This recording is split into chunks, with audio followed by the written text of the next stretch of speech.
আমার না, আওয়ামী লীগের লোকজনদের। কারণ হাসিনা পলাইলেও হাসিনা পুরা ব্যবস্থা রয়ে গেছে, একদম যেমন ছিল তেমনই আছে, কোনো কিছু বদলায় নাই। আজকে একটা এক্সাম্পল দিতেছি একটা সেক্টর নিয়ে। হাসিনার লেসপেন্সার ছিল সামিট গ্রুপ। সেই সামিটের 5টা কোম্পানিকে হাসিনা পলানোর পরে বাংলাদেশ সরকার পরিশোধ করেছে 5,978 কোটি টাকা। হাসিনা পলাইছে, সামিটের চেয়ারম্যান ফারুক খান গ্রেপ্তার হয়েছে, আজিজ খানের ব্যাংক অ্যাকাউন্ট জব্দ হয়েছে, তবু হাসিনা পলানোর পরের 1 বছরে সামিট গ্রুপ 5,978 কোটি টাকা পাইছে। তার মানে তার কি ইলেকট্রিসিটি দিচ্ছে সরকারকে, তাই সরকার টাকা দিতেছে? জি না। ফারুক খানের ফ্যানেলের কাপড় ঘষলে ইলেকট্রিসিটি যাতে তৈরি হবে সেটুকুও দেয় নাই, শূন্য ইলেকট্রিসিটি দিয়া 1,000 কোটি টাকা নিয়ে গেছে। জানেন তো আমাদের শরীরে এমনকি চুলে ঘষা দিলে ইলেকট্রিসিটি তৈরি হয়, স্থির বিদ্যুৎ কয়। তো ওই স্থির বিদ্যুৎও শরীরে ঘষা দিলে যা বাড়াবি সেটাও দেয়নি। তাহলে কেমনে নিল টাকা? এটা পরে আমরা বিস্তারিত দেখব। শুধু সামিট না, ওরিয়ন আর মির্জা আজম পরিবারের ডিজিটাল পাওয়ার পাইছে 299 কোটি টাকা। মাশাআল্লাহ। হাসিনার সাবেক প্রোটোকল অফিসার আলাউদ্দিন নাসিমের কোম্পানি পাইছে 241 কোটি টাকা, আলহামদুলিল্লাহ। শামীম ওসমান, মির্জা আজম আর ওবায়দুল করিমের ওরিয়ন পাওয়ার সোনারগাঁ পাইছে 442 কোটি টাকা। ইয়া আল্লাহ, দরবেশ বানায় দাও। কারণ আরো আছে। একই গোষ্ঠী ওরিয়ন পাওয়ার রূপসা পাইছে 352 কোটি টাকা। এর সবাই আওয়ামী লীগের লোক, অনেকে দেশের বাইরে পালায় আছে। এই জন্য তো দুবাই বুর্জ খলিফার সামনে এরা দল বেঁধে সিল করে নিশ্চিন্তে। দেখেছেন কত নিশ্চিন্ত? কারণ বাংলাদেশ জনগণের ট্যাক্সের টাকা ঢুকিচ্ছে প্রত্যেক মাসে ওদের অ্যাকাউন্টে। এটাই হাসিনার সিস্টেম আর তারেক রহমানের ম্যানেজমেন্ট। হাসিনা ছাড়া হাসিনার সিস্টেম, সেটা কেমন, কিভাবে শুরু হইলো? তাহলে লুটপাট আসেন সেটা বুঝে দেখি। 2008-এ হাসিনা ক্ষমতা এসছে, চারিদিকে লোডশেডিং, 15 কোটি মানুষের দেশে বিদ্যুৎ সক্ষমতা 5,500 মেগাওয়াট, দরকার 7,000 মেগাওয়াট, ঘাটতি 1,500 মেগাওয়াট। তার মানে প্রত্যেকটা 5টা ঘরের একটাই অন্ধকার। হাসিনা দেখলে এটা তো মজা, এখানে সুযোগ, এখানে দাও মারা যাবে, দাও। পাবলিক অস্থির হয়ে আছে লোডশেডিং এর যন্ত্রণা, এই থেকে মুক্তি পাইতে যা খুশি মেনে নেবে। হাসিনা আসলো পরিত্রাতা হইয়া, সংকটের সমাধান নিয়ে সংসদে পাশ হইল কুইক রেন্টাল বা ইনডেমনিটি অ্যাক্ট। এই আইন হাসিনাকে 2টা ভয়ঙ্কর ক্ষমতা দিল। সেকশন 6(2) কি আছে সেটাতে? জ্বালানি মন্ত্রী একাই কোনো দরপত্র ছাড়া যে কোনো চুক্তি করতে পারবে।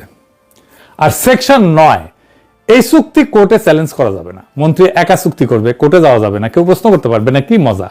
আইন পাশ করার সময় হাসিনা কইছিল এটা মাত্র 2 বছরের জন্য, সংকট কাটে গেলে আইন আর থাকবে না। সেটা বাতিল হইল না। 2 বছর ব্যাটতে আজ পর্যন্ত শেষ হয় না, কয়েক দফা বাড়ায় 2026 সাল পর্যন্ত টিকায় রাখা হয়েছে। 33 বছর কাটলেও কেউ কথা রাখে না, পলিটিশিয়ানরা কোনোদিন কথা রাখে না, এটা মাথায় রেখেন। আর বিএনপি তখন সংসদে 15 বছর ধরে যে ইনডেমনিটি আইনটা 1,000 কোটি টাকা লুট হইল, প্রধান বিরোধী দল হিসাবে বিএনপি সংসদে সেটার বিরুদ্ধে দাঁড়ায় নাই, রাজপথে রাজনীতির কেন্দ্র ইস্যু করে নাই। হরতাল হয়েছে অনেক কিছুর জন্য, খালেদা জিয়ার বাড়ির জন্য, কেয়ারটেকার বাতিল নিয়ে, কুইক রেন্টাল নিয়ে হয়নি কিছু। হাসিনা তাইলে কেন আইন করলো? 1 নাম্বার তো রাষ্ট্রের সম্পদ মাফিয়ার হাতে দেওয়ার জন্য। আর কি কারণ ছিল? 2009 সালে যখন হাসিনা ক্ষমতায় আসে, দেশের বিদ্যুৎ উৎপাদনের প্রায় 80% ছিল রাষ্ট্রীয় মালিকানায়, মাত্র 20% ছিল বেসরকারি হাতে। মানে জ্বালানি খাতের নিয়ন্ত্রণ তখনও জনগণের, রাষ্ট্রের হাতে। সেটাই থাকে সব দেশে। জ্বালানির উপরে রাষ্ট্র সার্বভৌম কর্তৃত্ব রাখতে চায়। যুদ্ধ লাগলে দেখেন জ্বালানি উৎপাদন আর সরবরাহ শত্রু দেশ ধ্বংস করে দেয়। আর বেসরকারি এই যে অনুপাতটা, এটা পাল্টে দেওয়া হলো ইচ্ছাকৃত ভাবে সংকট সমাধানের নামে। আমাদের জ্বালানি নিরাপত্তাকে বেসরকারি খাতে শুধু হাসিনা তুলে দিল না, বিদেশি রাষ্ট্রের উপরে নির্ভরশীল করে দিল। নির্বিচারে বেসরকারি খাতে নতুন কেন্দ্র বসানো হইল, নতুন রাষ্ট্রীয় বিদ্যুৎ কেন্দ্র আর বসানো হইল না। সব নতুন চুক্তি গেল সামিট, ওরিয়ন, এসালম, ইউনাইটেড, ডরিনের মতো হাসিনার ঘনিষ্ঠ কোম্পানির হাতে। ডরিন গ্রুপ কার জানেন না? সর্দির বডিগার্ডের 4 খলিফার 1 খলিফা নূরে আলম সিদ্দিকীর। ওর পোলা, ও মারা গেছে তো এখন ওর পোলা চালায়। 15 বছরে অনুপাত উল্টে গেল। আজ বেসরকারি খাতের দখলে পুরা বিদ্যুৎ উৎপাদনের বড় অংশ। রাষ্ট্রীয় খাত সংকুচিত, দুর্বল এবং ভর্তুকি নির্ভর। এর মানে কি? জ্বালানির মতো একটা সংবেদনশীল খাত আর রাষ্ট্রের হাতে নাই, মাফিয়া গোষ্ঠীর হাতে। তারা যদি একদিন ঠিক করে যে প্ল্যান বন্ধ করে দিবে, বাংলাদেশ অন্ধকার, তারা যদি ঠিক করে দাম বাড়াবে, সরকারের কিচ্ছু করার নাই। তারা যদি ঠিক করে বকেয়া চাই, সরকার মাথা নত করবে। চুক্তি বাতিল করার ক্ষমতা রাষ্ট্রের হাতে নাই। রাষ্ট্র এখন জিম্মি, এবং জিম্মিকারীরাকে হাসিনার তৈরি করা মাফিয়া শ্রেণী। তো বিদ্যুতের সংকটে সরকার কেমনে সমাধান করবে? সমাধান তো তার হাতে নাই। এবার আসেন দেখি লুটপাট কিভাবে হয়েছে, টাকার অঙ্কে লুটের পরিমাণ কত। এটা বুঝতে হলে ক্যাপাসিটি চার্জ এই শব্দটা বুঝতে হবে। এই একটা শব্দের ভেতরে বাংলাদেশের বিদ্যুৎ লুটের পুরা লাইসেন্স লুকে আছে, পুরা গ্রামার, পুরা ব্যাকরণ। ক্যাপাসিটি চার্জ মানে কি? এটা সহজ উদাহরণ দিই। ধরেন আপনি একটা প্রাইভেট কার ভাড়া নিলেন মাসিক চুক্তিতে। চুক্তি এরকম যে গাড়ি আপনি চালান বা না চালান প্রত্যেক মাসে ভাড়া দিতে হবে। চালাইলে তেলের দাম আলাদা, না চালাইলেও মাসিক ভাড়া ঠিকই যাবে। বাংলাদেশ সরকার বেসরকারি বিদ্যুৎ কোম্পানিগুলোর সাথে হুবহু এই চুক্তি করেছে। কোম্পানি বিদ্যুৎ উৎপাদন করুক বা না করুক, শুধু সক্ষমতা ধরে রাখার নামে তাদের নিয়মিত টাকা দিতে হবে। এটাই ক্যাপাসিটি চার্জ। বিদ্যুৎ চাই আলাদা টাকা দাও, ফুয়েল কস্ট দাও। বিদ্যুৎ চাই না তাও ভাড়া দাও, ক্যাপাসিটি চার্জ। প্ল্যান চললেও টাকা, না চললেও টাকা। কোম্পানির কোনো লেকশন নাই, পুরা ঝুঁকি রাষ্ট্রের, মানে আপনার আমার ঘাড়ে। বিশ্বের কোনো স্বাভাবিক বাজারে ব্যবসায় ঝুঁকি থাকে, ভালো করলে লাভ, খারাপ করলে লোকসান। কিন্তু বাংলাদেশের বিদ্যুৎ খাতে ঝুঁকি নাই, শুধু লাভ আর লাভ। এটা ব্যবসা নাকি এটা লুটেরাদের জন্য রাষ্ট্রের পেনশন স্কিম? এই লুটেরারা কত টাকা নিছে শুনলে মাথা গরম হয়ে যাবে। এই 16 বছরে কোনো বিদ্যুৎ না দিয়ে ভাড়া বাবদ বাংলাদেশ সরকার পরিশোধ করছে প্রথম 10 বছরে 43,500 কোটি টাকা, পরে 6 বছরে 76,000 কোটি টাকা, মোট 1,25,000 কোটি টাকা। খেয়াল করেন, প্রথম 10 বছর যা দিছে, পরের মাত্র 6 বছরে তার দ্বিগুণ। লুট বাড়েনি, কিন্তু লুটের গতি বাড়ছে। আপনাদের বলা হয় সরকার প্রত্যেক বছর বিদ্যুৎ খাতে বিরাট অঙ্কের ভর্তুকি দেয়। আপনারে কয় যে আপনারে কম দামে বিদ্যুৎ দিতে ভর্তুকি দিচ্ছি। দিচ্ছে আপনাকে। এই ভর্তুকির 80% খরচা হয় ক্যাপাসিটি চার্জ পরিশোধে, মানে বসে থাকা প্ল্যান্টের বিল মেটাইতে। বেনে করছি না, দেখেন বিদ্যুৎ ভর্তুকি 80 না 81% ক্যাপাসিটি চার্জে দেয়। টাকা দিচ্ছে দলের লোকজনদেরকে, লুটেরাদেরকে, আর বলতেছে ভর্তুকি দিতেছি বিদ্যুতে। আপনার পকেটের ট্যাক্সের টাকা সিংহভাগ যাচ্ছে মাফিয়াদের পকেটে, যাদের কারখানা বন্ধ, যাদের মালিক সিঙ্গাপুর লন্ডনে সিল করতেছে। আর আপনি ভর্তুকি নামে যেটা শুনিচ্ছেন সেটা আসলে জনগণের টাকায় লুটেরাদের মাসিক ভাতা দেওয়া হইতেছে। নামটা সুন্দর, কাস্তা ডাকাতি। এই টাকা দিয়া 1.25 লাখ কোটি টাকা, এই টাকা দিয়া 4টা পদ্মা সেতু বানানো যেত, 4টা। অথবা বাংলাদেশে পুরা স্বাস্থ্য খাতে 3 বছরে পুরা বাজেট দেওয়া যেত। সারা বাংলাদেশের সব হাসপাতাল, সব ডাক্তার, সব নার্স, সব ওষুধ 3 বছর ফ্রি চলতো। ডলারে কত জানেন? $11 বিলিয়ন। বাংলাদেশের রিজার্ভের প্রায় অর্ধেক। শূন্য বিদ্যুতের বদলে হাওয়া হয়ে গেছে বাংলাদেশের রিজার্ভের অর্ধেক। তো প্ল্যান্ট কাদের কাদের দিছে আসেন সেটা দেখি। ক্ষমতা এসে 2009 আওয়ামী লীগ 32টা কুইক রেন্টাল বিদ্যুৎ কেন্দ্রের অনুমোদন দেয়। তারপরে 2010 সালে ইন্ডেমনিটি আইন করলো, সেই আইনের ছাতায় 72টা বিদ্যুৎ কেন্দ্রের অনুমোদন দিল। কারা পাইলো এই 72টা প্রজেক্ট? কিভাবে পাইলো? দরপত্র হয় নাই, কোন টেন্ডার নাই, প্রতিযোগিতা নাই, কম কে দাম দিতে পারবে সেটার কোনো হিসাব হয় নাই। সরকার যাকে চাইলো তাকেই দিল, সিল মেরে দিল। কারা পাইলো? বেশিরভাগই সরকারের ঘনিষ্ঠ লোক, দলীয় ব্যবসায়ী, মন্ত্রী নেতার আত্মীয়, আওয়ামী লীগের পৃষ্ঠপোষকতায় গড়ে ওঠা নব্য ধনিক শ্রেণী। যে বিদ্যুতের দরকারই ছিল না আমাদের, এখন আমার ক্ষুদ্র ভাতার ভগিনীরা করবে। আমাদের আসলে কত বিদ্যুৎ লাগে এখন? আর কেনই বা হাসিনা ওভার ক্যাপাসিটি বানাইলো? দেশের চাহিদা ছিল 17,000 মেগাওয়াট, কিন্তু বিদ্যুৎ কেন্দ্র যা বানানো হইলো তার যা উৎপাদন সক্ষমতা সেটা 29,000 মেগাওয়াট, মানে দ্বিগুণের কাছাকাছি। কেন? 2টা কারণে। প্রথম কারণ, জাপানিরা 2010 আর 2016 পাওয়ার সেক্টর মাস্টার প্ল্যান বানিয়ে দিছিল জাপানের জাইকা। তারা চাহিদার পূর্বাভাস দিছিল ফুলায় ফাপায়। 2022 সালের যে ফোরকাস্ট দিছিল সেটাই আমাদের চাহিদার চাইতে 60% বেশি।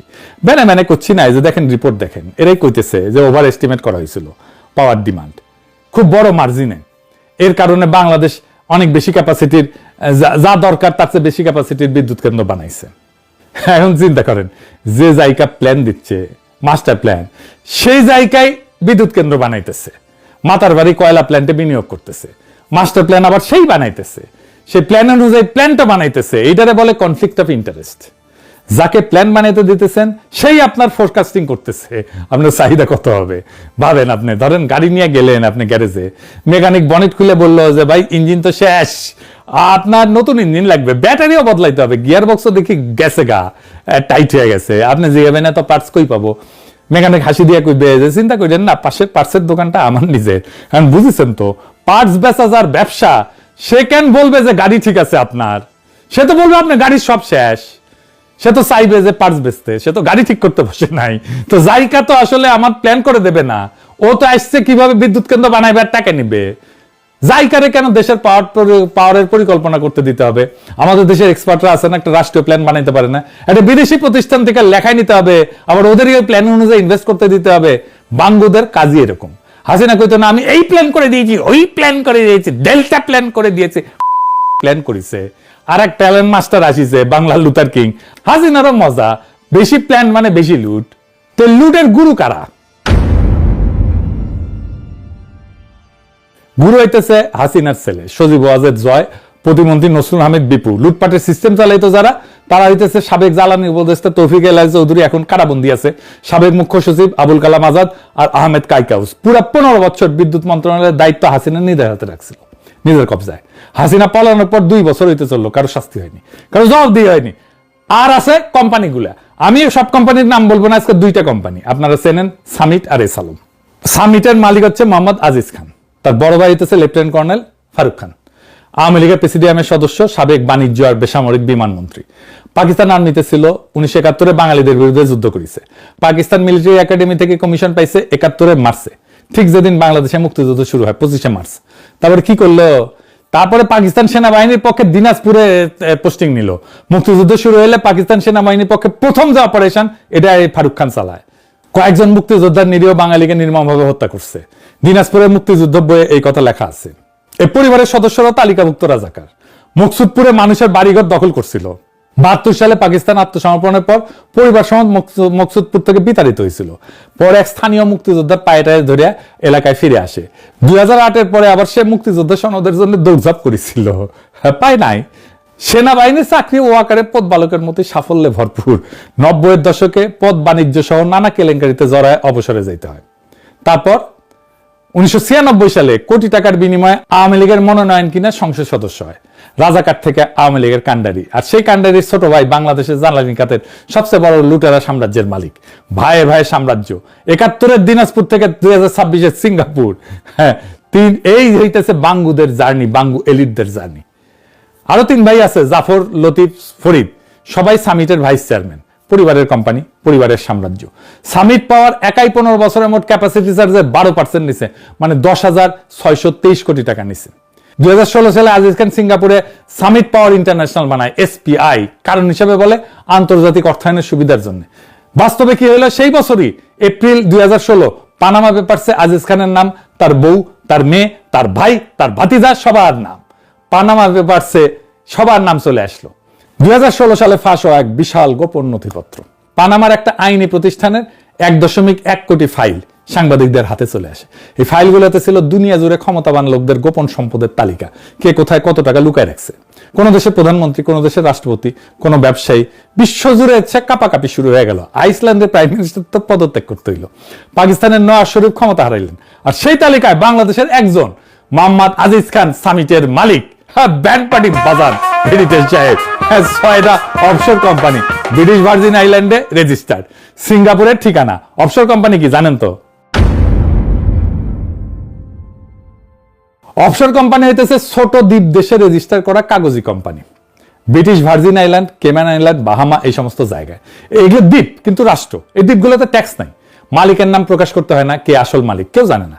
তো এই কোম্পানিগুলো কাদের লাগে? যারা টাকা লুকাইতে চায়, যারা ট্যাক্স ফাঁকি দিতে চায়, যারা চুরি করা টাকা বৈধ দেখাতে চায়। সাধারণ ব্যবসায়ীর এই জিনিস লাগে না। ব্যবসায়ীর লাগে অফিস, লোক, লাইসেন্স। অফশোর কোম্পানির কিচ্ছু লাগে না, শুধু একটা পোস্ট বক্স লাগে আর একজন উকিল লাগে। তাহলে আজিজ খানের এই 6টা অফশোর কোম্পানির কেন লাগলো? সিঙ্গাপুরে অফিস তো আছেই, বাংলাদেশের সামিট তো আছেই। উত্তরটা সবাই জানে, লুকানোর জন্য টাকা, লুকানোর জন্য, পাচার করার জন্য টাকা। ওর বাপের কি সিঙ্গাপুরে জমিদারি ছিল যে এত টাকা দিয়ে সিঙ্গাপুরে কোম্পানি করলো? আজিজ খান এখন সিঙ্গাপুরের 41তম ধনী, সম্পদ $1 বিলিয়ন বেশি। বাংলাদেশ ব্যাংকের কাছে কোনো রেকর্ড নাই এই টাকা বৈধভাবে যে বাইরে গেছে। হাসিনা পালানোর পরে আজিজ খান বাংলাদেশের নাগরিকত্ব ছেড়ে সিঙ্গাপুরের নাগরিক হয়েছে। ফারুক খান গ্রেপ্তার হয়েছে 14 অক্টোবর 2024। ডিসেম্বরে 2025 সামিট সহ 10টা গ্রুপ আর হাসিনা পরিবারের 66,146 কোটি টাকার সম্পদ জব্দ হয়েছে। কিন্তু এসব কাগজে, বাস্তবে আজও সামিটের কোম্পানিগুলোতে বাংলাদেশের জনগণের টাকা ঢুকিচ্ছে। এরপরে আসেন এসালম, আর এক তালেবর, আমাদের শিলং সালাউদ্দিনের প্রিয় অলিগার্ক এসালম। এসালমের কাছ থেকে ইসলামী ব্যাংক উদ্ধার করা হয়েছে দেখে সংসদে শিলং সালাউদ্দিন কয়, নারায়ের তকবীর বইলে নাকি ব্যাংক দখল করা হয়েছে। শুনেন, কেউ সরকারি ইন্টেলিজেন্স ব্যবহার করে হোটেলে ডেকে নিয়ে এসে করেছে, আর কেউ সরাসরি নারায়ের তকবীর আল্লাহু আকবার বলে নেয়। শুনেছেন? খুব দুঃখ পেয়েছে শিলম সালাউদ্দিন। এই এসালামের এই বিদ্যুৎ কেন্দ্র হইতেছে চট্টগ্রামের বাঁশখালী, সমুদ্রের ধারে 1320 মেগাওয়াটের কয়লা বিদ্যুৎ কেন্দ্র, নাম এসএস পাওয়ার। এই প্ল্যান করার সময় 2016 থেকে 17 স্থানীয় মানুষ রাস্তা নামছিল, কারণ তাদের জমি যাচ্ছে, মাছ ধরার জায়গা যাচ্ছে, পরিবেশ যাচ্ছে। প্রতিবাদে মিছিল হয়েছিল, আন্দোলন হয়েছিল, সংগ্রাম হয়েছিল, গুলি করছিল পুলিশ, হাসিনা পুলিশ, সাথে ছিল এসালামের গুন্ডা। 5 জন মানুষ মারা গেছিল পুলিশ আর গুন্ডার গুলিতে। একটা প্ল্যান তৈরি হওয়ার আগেই 5টা লাশ। এই রক্তের উপরে দাঁড়ায় প্ল্যান চালু হইলো। তারপর কি হইলো? 2019 ফেব্রুয়ারিতে সরকার এসালামকে এক ধাক্কায় 3170 কোটি টাকার স্ট্যাম্প ডিউটি মাফ করে দিল। জমি লিজ আর ব্যাংকের ফাইন্যান্সের দলিলের উপরে স্ট্যাম্প লাগতো, সেটা ফি ছিল এত টাকা, মাফ করে দিল, ডলারে 382 মিলিয়ন। প্ল্যান তখনও চালু হয়নি, তার আগে উপহার দিয়ে দেওয়া হইলো। কেন দিল? এমন যদি হইতো যে তারা কম দামে আমাদেরকে বিদ্যুৎ দিতেছে, তা তো না। বাঁশখালী থেকে যে বিদ্যুৎ আসে তার দাম শুনলে মাথা ঘুরে যাবে। ইউনিট প্রতি 20 টাকা 53 পয়সা, দেশের সবচেয়ে দামি বিদ্যুৎ। তুলনায় দেখেন, রামপাল থেকে আমরা 16 টাকা 11 পয়সা, আদানি থেকে 15 টাকা 14 পয়সা, বরিশাল থেকে 13 টাকা 16 পয়সা, পায়রা থেকে 11 টাকা 87 পয়সা। বাঁশখালী আদানির চাইতে 35% বেশি, পায়রার চেয়ে দ্বিগুণ। শুধু 23-24 অর্থ বছরে বাঁশখালী একাই ক্যাপাসিটি চার্জ নিছে 3287 কোটি টাকা। সমান সাইজের অন্য কয়লা কেন্দ্রের তুলনায় দ্বিগুণেরও বেশি। এবার আসেন আদানি কেমনে আসলো এর মধ্যে। আগে শুনেছেন দেশে বিদ্যুতের মোট চাহিদা 17,000 মেগাওয়াট। হাসিনার হাতে বিদ্যুৎ উৎপাদনের সক্ষমতা 29,000 মেগাওয়াট। বাড়তি 11,000 মেগাওয়াট নিয়ে আমরা বসে আছি। সামিট আছে, এসালম আছে, ওরিয়ন আছে, ইউনাইটেড আছে, সবাই বসে বসে ক্যাপাসিটি চার্জ নিতেছে। দেশ তো অন্ধকারে ডুবে নাই, তাই না? বিদ্যুৎ আছে, বিদ্যুৎ উপচায় পড়তেছে, বরং আমাদের লাগবেই না, এতগুলো বিদ্যুৎ কেন্দ্র আছে। তারপরও ভারতের ঝাড়খণ্ড থেকে আদানির বিদ্যুৎ আমদানির চুক্তি হইল 1550 কিলোমিটার দূর থেকে। বাংলাদেশের সবচেয়ে দূরের কোণে গিয়া ট্রান্সমিশন লাইন বানায় চড়া দাম দিয়া। কেন? টেকনিক্যাল কোনো কারণে না, ইকোনমিক্যাল কোনো কারণেও না। উত্তরটা হইতেছে আত্মীয়তার। কিরকম আত্মীয়তা? 2015 সাল, মোদী আসছেন ঢাকায়, শ্বশুর বাড়ি, যৌতুক দিতে হবে না। যৌতুক হইতেছে $4.5 বিলিয়ন ভারতীয় বিদ্যুৎ রপ্তানির চুক্তি। কার সাথে? গৌতম আদানির সাথে, মোদীর ঘনিষ্ঠতম শিল্পপতি। ঝাড়খণ্ডের গেড্ডায় একটা 1600 মেগাওয়াটের প্ল্যান বানাবে বাংলাদেশের জন্য, ডেডিকেটেড প্ল্যান। শর্তগুলো শোনেন শুধু মন দিয়া। প্রথম শর্ত হইতেছে বিদ্যুৎ আসুক বা না আসুক, প্ল্যান চলুক বা না চলুক, ট্রান্সমিশন লাইন কাজ করুক বা না করুক, বাংলাদেশকে দিতে হবে বছরে $450 মিলিয়ন ক্যাপাসিটি চার্জ আর মেইনটেনেন্স চার্জ মিলায়। 2 নম্বর শর্ত, দাম ইউনিট প্রতি 12 টাকা। ভারতের অন্য বেসরকারি উৎপাদকের চাইতে 27% বেশি, সরকারি উৎপাদকের চাইতে 63% বেশি। তৃতীয় শর্ত কি? মেয়াদ 25 বছর। এর মাঝে বের হওয়া যাবে না। বের হইলে আন্তর্জাতিক আদালতে বাংলাদেশ মামলা খাবে। আওয়ামী লীগের 25 বছরের চুক্তি খুব পছন্দ। ওর বাপ সহদের বডিগার্ড করে গেছিল 25 বছরের চুক্তি, দাসত্বের চুক্তি ইন্দিরার সাথে মৈত্রীর নামে, আর কাঁঠাল রানী করলো আদানির সাথে চুক্তি। হিসাব করেন, 25 বছরে শুধু ক্যাপাসিটি চার্জ দিতে হবে 1,08,360 কোটি টাকা। পদ্মা সেতু একটা 30,000 কোটি টাকা, মানে এই টাকায় আরো 3টা পদ্মা সেতু বানানো যায়। হাসিনা কেন এই চুক্তি করলো? দেশে বাড়তি 11,000 মেগাওয়াটের বিদ্যুৎ কেন্দ্র বসে আছে, দ্বিগুণ দাম দিয়ে বিদ্যুৎ কিনতে রাজি হইল কেন? কারণ ক্ষমতায় টিকতে দিল্লি লাগে। এই সমর্থনের একটা দাম আছে, এই দামটা গৌতম আদানির পকেটে দিতে হবে 25 বছর ধইরা। আদানি কোনো সাধারণ ব্যবসায়ী না, মোদীর ঘনিষ্ঠতম শিল্পপতি, মোদীর অর্থনৈতিক ছায়া। আদানির মুনাফা মানে মোদীর রাজনৈতিক শক্তি। এটা সরাসরি ঘুষ না, সেটা ছিল জিওপলিটিক্যাল ভাড়া, ক্ষমতার ভাড়া। হাসিনার ক্ষমতায় থাকার ভাড়া বাংলাদেশের জনগণ পরিশোধ করে দিচ্ছে প্রত্যেক মাসে। বিদ্যুৎ বিলের মধ্যে লুকায় লুকায় ওই ভাড়া এসেছে আপনার কাছে। আমরা ক্ষুদ্রকালে কইতাম এটা ভাড়া নেয়। ইন্ডিয়া বাংলাদেশের মারছে, এখন আদানির মাধ্যমে ভাড়া নিতেছে। এবার আসেন ইউনূস সরকার কি করছিল সেটা দেখি। হাসিনা পালানোর 2 সপ্তাহের মধ্যে হাসিনার ইনডেমনিটি এক জয় বাংলা করে দিছিল। 15 বছর যে লুট চলছে সে অ্যাক্টের অধীনে সমস্ত কার্যক্রম স্থগিত করে দেয়। সেপ্টেম্বরে একটা ন্যাশনাল রিভিউ কমিটি করে বিদ্যুতের সমস্ত চুক্তিগুলো বিবেচনা করার জন্য, পুনর্মূল্যায়ন করার জন্য। অক্টোবরে সামিট গ্রুপের সাথে হওয়া ভাসমান এলএনজি টার্মিনাল চুক্তি বাতিল করে দেয়। সাথে সাথে আজিজ খান পরিবারের 11 জনের ব্যাংক অ্যাকাউন্ট জব্দ হয়ে যায়। বাঘের বাচ্চা সাব্বাস! বাংলাদেশের ইতিহাসে এত বড় কোম্পানির সাথে সরকার কখনো এইভাবে চুক্তি বাতিল করেনি। বাঘের গর্জন হবে এডিটর সাহেব। 1 মাস পরে আর বড় ধাক্কা। 14 নভেম্বর 2024 হাইকোর্ট রায় দিল যে 2টা ভয়ঙ্কর অ্যাক্ট ছিল, ইনডেমনিটি অ্যাক্টের 9 এবং 6 এর 2 ধারা, এটা অসাংবিধানিক। 15 বছর ধরে যে ছাতার নিচে লুটপাট চলতেছিল সেই ছাতার মূল কাঠামোকে আদালত জয় বাংলা করে দিল। এইবার চাকঘুম পার্টিশন হবে এডিটর সাহেব। এরপরে জানুয়ারিতে ন্যাশনাল রিভিউ কমিটি তার রিপোর্ট জমা দিল।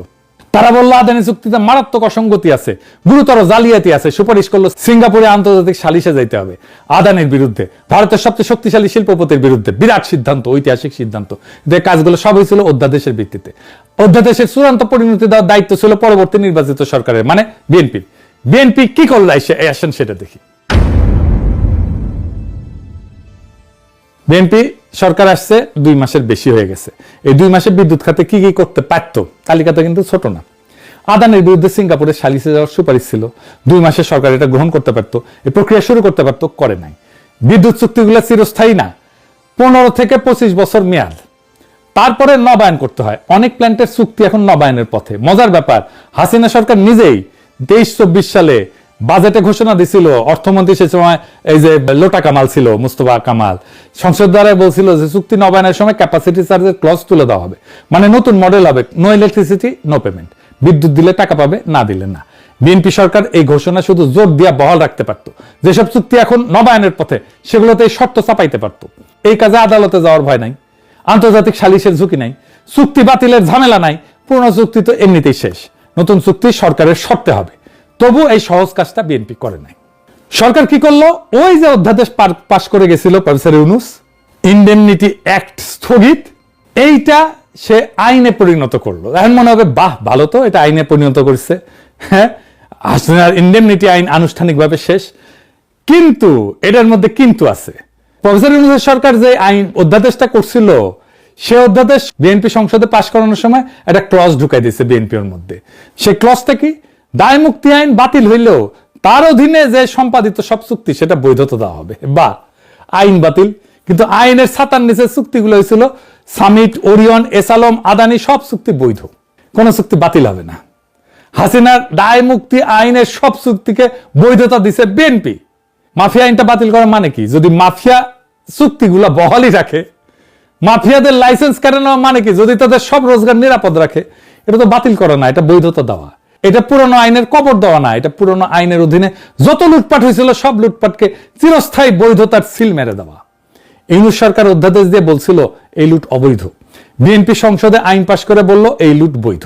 এখন সব মেলান, হাসিনা গেছে, আওয়ামী লীগ গেছে, অভ্যুত্থান হয়েছে, বিপ্লব হয়েছে, 2 বছর হইতে চললো, কিন্তু সামিট প্রত্যেক মাসে টাকা পাইতেছে, ওরিয়ন পাইতেছে, ইউনাইটেড পাইতেছে, ডরিন পাইতেছে, এসালমের বাসখালী আজও ক্যাপাসিটি চার্জ নিতেছে, আদানি মাসে মাসে কোটি কোটি টাকার কিস্তি বুঝে নিতেছে।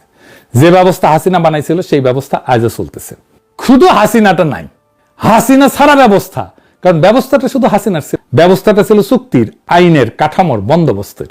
আমরা সেজন্যই বন্দোবস্ত বদলাইতে চাইছিলাম, আর সেই চুক্তি, সেই আইন, সেই কাঠামো বদলানোর ক্ষমতা একমাত্র সরকারের হাতে।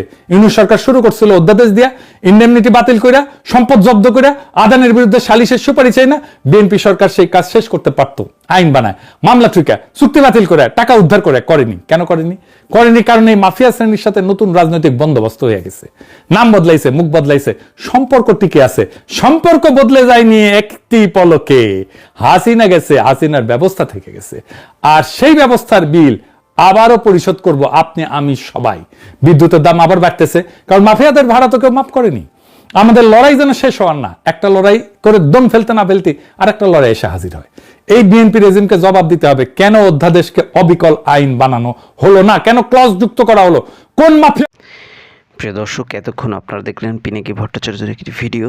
পিনাকি ভট্টাচার্য এখানে বর্তমান বাংলাদেশের রাজনৈতিক বিভিন্ন প্রেক্ষাপট এবং বাণিজ্য সম্পর্কে আলোচনা করেছেন, এবং তিনি টাইটেল দিয়েছেন যে আসলে শেখ হাসিনা পদত্যাগ ঠিকই করেছেন বা দেশ ছেড়ে ঠিকই পালিয়েছেন, কিন্তু তার ল্যাচ ফেন্সার যারা আছে তারা রয়ে গেছেন, এমনটি কিন্তু বললেন। তো আপনার কাছে আসলে কি মনে হয় যে এই তারেক রহমানের সরকার কি শেখ হাসিনার দেখানোর পথে চলতেছে?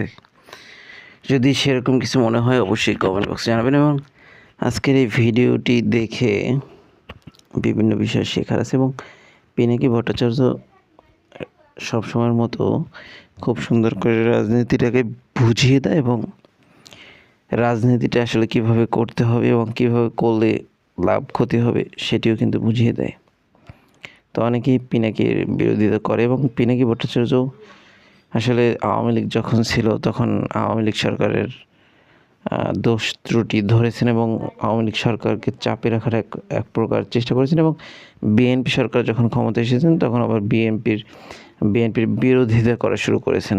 তো তো আসলে বিরোধী পার্টি লাগে, শুধু সবাই যদি মাথায় তেল দিয়ে দেয় তাহলে তো কেউ আসলে দোষ ধরার সুযোগ পাবে না এবং সামনের দিকে এগিয়েও যেতে পারবে না। যদি কোনো বিরোধী দল না থাকে তাহলে মানুষ আসলে কাজ না করতে করতে এক পর্যায়ে অলস হয়ে যায় এবং যদি বিরোধী পার্টি থাকে তাহলে চাপে থাকে এবং কাজবাজ খুব সুন্দর হয়। তো এখন পর্যন্ত এই সরকার এসে কিন্তু রূপপুর পারমাণবিক যে বিদ্যুৎ কেন্দ্র আছে সেই বিদ্যুৎ কেন্দ্রকে কিন্তু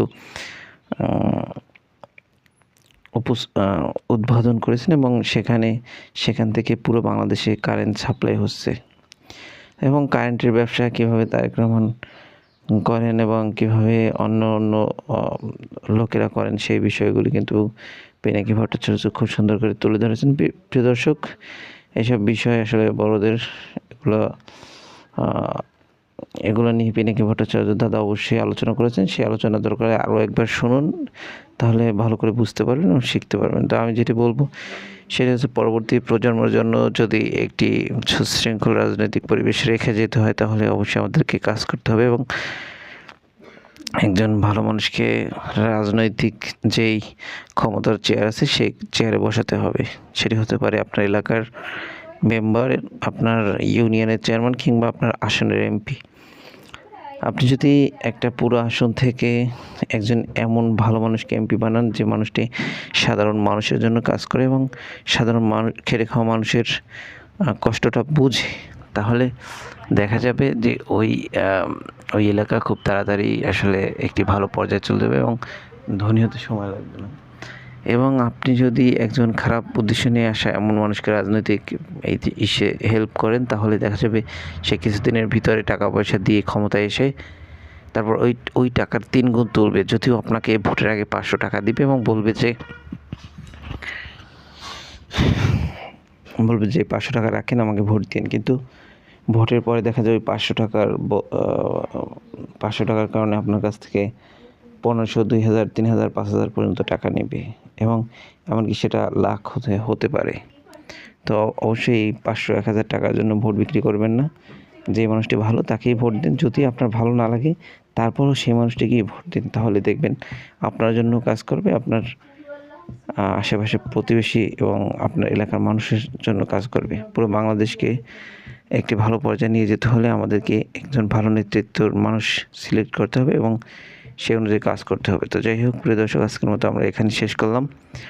আবার দেখা হবে নতুন কোনো ভিডিও। সেই পর্যন্ত ভালো থাকবেন, সুস্থ থাকবেন। যারা এখনও আমাদের এই চ্যানেলটিকে সাবস্ক্রাইব না করছেন একটি সাবস্ক্রাইব করে দেবেন, যাতে করে পরবর্তী ভিডিও আপলোড করার সাথে সাথে আপনার কাছে একটি নোটিফিকেশান চলে যায়, আপনি সবার আগে আমাদের ভিডিওটি দেখতে পারেন। ভালো থাকবেন, সুস্থ থাকবেন। আল্লাহ হাফেজ।